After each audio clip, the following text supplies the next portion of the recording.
Naledi Pandor, South Africa's Minister of International Relations and Cooperation, is visiting Washington this week, largely to meet with members of Congress and civil society. At an event on Tuesday at the South African Embassy, VOA asked her about the relationship between the U.S. and South Africa since Pretoria accused Israel of committing genocidal actions in Gaza at the International Court of Justice. In addition, some members of the U.S. Congress are considering a reevaluation of the relationship, in part because of South Africa's close relationships with China and Russia. I think there's an attempt to take up punitive action against South Africa. You know, this sort of axis of evil notion that is very much part of the political culture.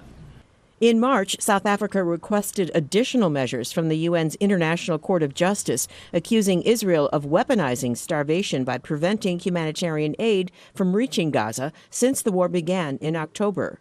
Israel's government has denounced the case. The White House told VOA in January that it was meritless. Pandora says she is surprised to find that the U.S. would consider punitive action against her country for speaking out in defense of the Palestinian people. I believe in freedom. I believe in human rights. I believe in democracy. I believe in equality. I believe in sovereign national interest. I believe in voice for countries. And it was always my understanding that these were principles that were the lifeblood of this great nation. And so to find that the independent position we hold makes me a likely victim of punishment is most surprising to me. I don't know which America this is. Pandor says on this visit she intends to remind members of Congress of the value of South Africa on its own and as a gateway to the continent. In response to another question from VOA, she says her government thinks any action to diminish the bilateral relationship would be most unwise.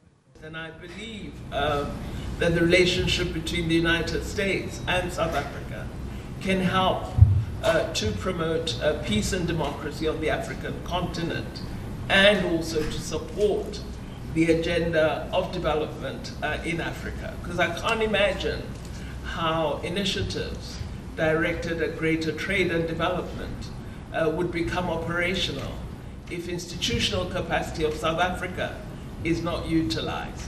South Africa is a major beneficiary of the Africa Growth and Opportunity Act, which offers access to U.S. markets to 32 African nations.